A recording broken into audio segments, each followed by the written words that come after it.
আমার ভাতিজা আমাকে ছোট আব্বু বলে ডাকে, এতে কোনো সমস্যা হবে কিনা? অজু করে আয়না দেখলে অজু ভেঙে যান। নামাজের সিজদা করতে গেলে ছোট বাচ্চা সিজদার জায়গায় বসে থাকলে কোথায় সিজদা দিব? আমি একজনের কাছ থেকে কিছু টাকা ধার নিয়েছিলাম, তার সাথে আমার যোগাযোগ নেই, যোগাযোগ কোনোভাবেই আর করা সম্ভব নয়। এখন আমি কি করতে পারি?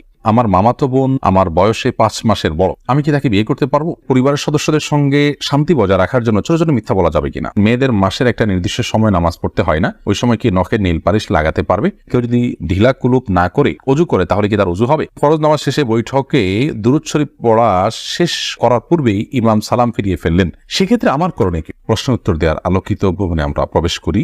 তাবিয়াতে লিখেছেন, মেয়েদের মাসের একটা নির্দিষ্ট সময় নামাজ পড়তে হয় না, ওই সময় কি নখের নীল পালিশ লাগাতে পারবে? হ্যাঁ, ওই সময় নখের নেল পালিশ লাগাতে পারেন। মাসিকের সময়তে যেহেতু আপনার সালাত নেই, অতএব নেল পালিশ আপনি ব্যবহার করলেন, আপনার ওযু করার প্রয়োজনীয়তা নেই, আপনি এটা করতে পারেন।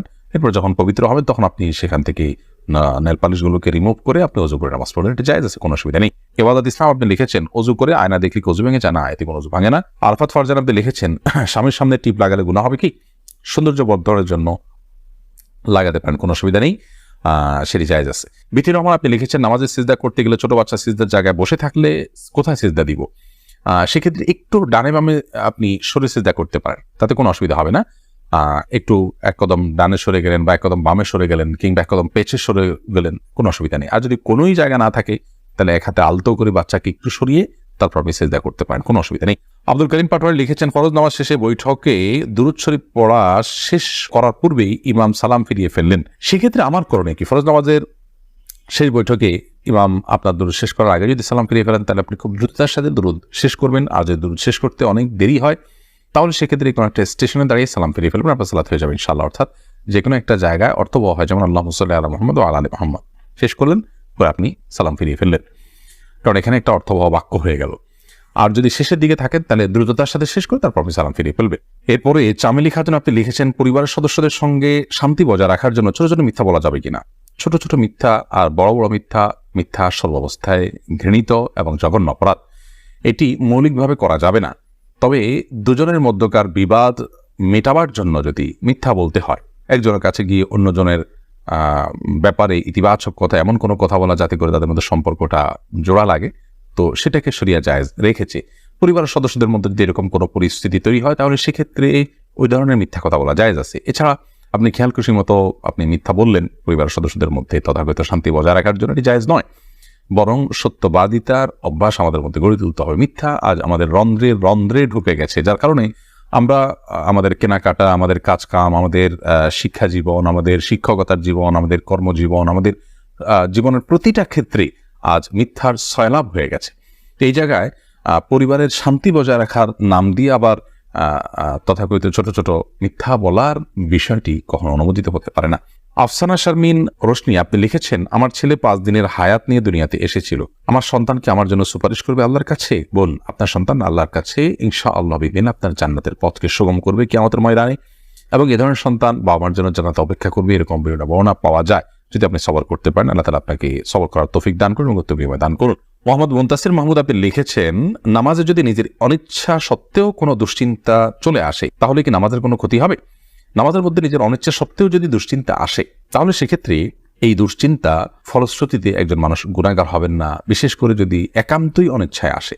কিন্তু সেটাকে যদি কন্টিনিউ করতে থাকেন তিনি, অর্থাৎ ভাবতেই থাকেন, ধরুন দুনিয়ার কোনো বিষয় মনে পড়লো আপনার জন্য যেটা দুশ্চিন্তার, এরপর ওইটা নিয়ে আপনি নামাজের মধ্যে ভাবতেই থাকলেন, তাহলে সেটা অবশ্যই আপনার জন্য গুনাহের বিষয় হবে এবং নামাজের আপনার যে প্রাণ সেটাকে নষ্ট করবে।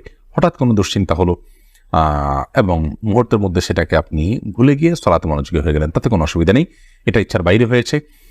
আর আখিরাত নিয়ে, আল্লাহর ভয়, কবরের আযাব, এই জাতীয় বিষয় নিয়ে যদি আপনার দুশ্চিন্তা হয় সেটা তো খুব প্রশংসনীয় বিষয়, কারণ সেটা আপনার সালাতকে আরো বেশি আপনার আল্লাহর কাছে গ্রহণযোগ্য করবে ইনশাআল্লাহ। শারমিন আক্তার আপনি লিখেছেন, আমি একজনের কাছ থেকে কিছু টাকা ধার নিয়েছিলাম, তার সাথে আমার যোগাযোগ নেই, যোগাযোগ কোনোভাবেই আর করা সম্ভব নয়, এখন আমি কি করতে পারি?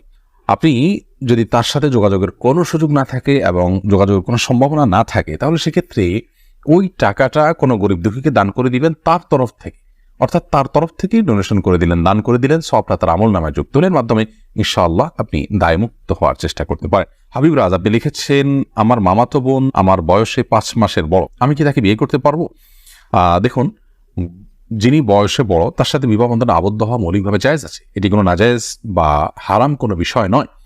আমাদের সমাজে এটাকে দোষণীয় মনে করা হয়, সেটা আমাদের সমাজের দোষ বলতে পারেন। শরিয়াত এটাকে যাকে আপনার নিষিদ্ধ করেনি, বিধায় বয়সে বড়র সাথে বিবাহ বন্ধনে আবদ্ধ হতে পারে। বিশেষ করে নবী করিম সাল্লাল্লাহু আলাইহি সাল্লাম তিনি নিজেও খাদিজা রাদিয়াল্লাহু তাআলা আনহাকে বিয়ে করেছেন, তখন খাদিজা রাদিয়াল্লাহু তাআলা আনহা বয়স তার চাইতে বেশি ছিল। এখান থেকে বোঝা যায় নিজের চাইতে বয়সে বড় কাউকে বিয়ে করাটা শরিয়া দৃষ্টিকোণ থেকে মৌলিকভাবে অনুমোদিত। এটাকে দোষণীয় মনে করাটা বরং দোষের বিষয়। আমাদের শরিয়াতে এত ফ্লেক্সিবল রেখেছে বিষয়গুলোতে, অথচ আমরা সেগুলোকে অনেক বেশি আপনার সংকুচিত করে ফেলছি, এবং যার ফলশ্রুতিতে নানা রকমের অপরাধ প্রবণতা কিন্তু আমাদের সমাজে বেড়ে চলেছে। তারিমা আপনি লিখেছে, আমি প্রেম করে বিয়ে করেছি, হারাম সম্পর্ক করেছি, এখন কি করলে আল্লাহ আমার সংসার জীবনকে সুখের করবে, কোনো উপায় আছে কি? আমাদের দুদিন পর পর ছোট ছোট বিষয় নিয়ে অনেক ঝগড়া হয়, এখন আমরা কেউ কাউকে সহ্য করতে পারি না, এখন কি করলে আল্লাহ আমাদের শান্তি দিবেন, প্লিজ জানাবেন। বোন তারিমা, আপনারা আল্লাহর কাছে আগের কৃতকর্মের জন্য লজ্জিত হয়ে ধন্যবাদ ক্ষমা চাইবেন, চোখের পানি ফেলে মাপ চাইবেন যে আল্লাহ আমাদের অন্যার জন্য আপনি মাফ করেন, লজ্জিত থাকবেন। এর পাশাপাশি সুখী দাম্পত্য জীবনের জন্য আল্লাহর কাছে বিশেষভাবে দোয়া করবেন, সেই সাথে সুখী দাম্পত্যের জন্য যে আমলগুলো আছে সেগুলো করবেন। সবর এটার কসরত করবেন, যে ধৈর্য ধরে ধৈর্যের পাহাড় হওয়ার চেষ্টা করবেন, ইনশাআল্লাহ আল্লাহ তাআলা আপনাদেরকে সুখী করবেন। এ বিষয়ে আমাদের অনেকগুলো পরামর্শমূলক ভিডিও আছে, সেগুলো শুনতে পারেন। এমনি আলামিন লিখেছেন, কেউ যদি ঢিলা কুলুপ না করে অজু করে তাহলে কি তার অজু হবে? যদি পেশাবের পর পানি ব্যবহার করেন, তারপর আর পানি ফোটা পেশাব ফোটা না বাইর হয়, অজু হয়ে যাবে। ঢিলা করা তার জন্য ফরজ ওয়াজিব নয়।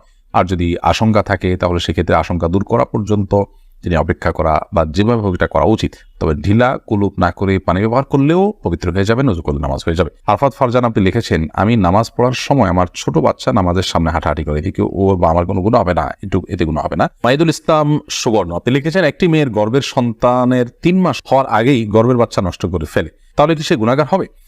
গর্ভের বাচ্চা নষ্ট করা সর্বাবস্থায় অপরাধের কথা, কিন্তু যদি সন্তানের মধ্যে হার্টবিট বা প্রাণ সঞ্চারিত হওয়ার আগেই আপনার কোনো এমন ওজরের ভিত্তিতে সেটি নষ্ট করা হয় যে ওজরটি শরিয়া গ্রাহ্য, যেমন তার ফলশ্রুতিতে মার শরীর বা জীবনের মধ্যে হুমকি আছে, বা বড় কোনো বিপদ হতে পারে, বা বড় কোনো সমস্যা আছে, এরকম কোনো ওজরের ভিত্তিতে যদি এটা করে, তাহলে সেটা ক্ষেত্র বিশেষে ওজরের উপর নির্ভর করে সেটা জায়েজ হতে পারে।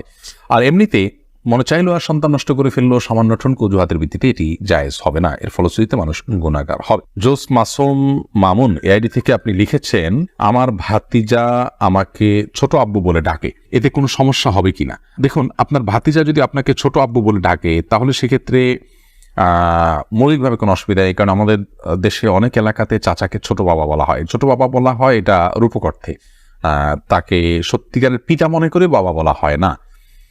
মানে আম্মুর রাজুল ইসিম ওয়াবি, একজন কারোর চাচা তার বাবার মতোই অনেকটা শ্রদ্ধার জায়গা থেকে এবং অন্য অনেক দিক থেকে, সেই জায়গা থেকে তাকে ছোট আব্বু বলার যে প্রচলন আছে, এই প্রচলনটা আপনার রূপক অর্থে বলা হয়, সেই অর্থেই প্রচলনটা আছে, যার কারণে এটাতে আপনার বাপ নয় তাকে বাপ ডাকার যে অপরাধ, সে অপরাধ বা সে গুনাহ এখানে হবে না, কারণ ওই উদ্দেশ্যে কেউ বলেও না এবং বাবা হিসাবে গণ্য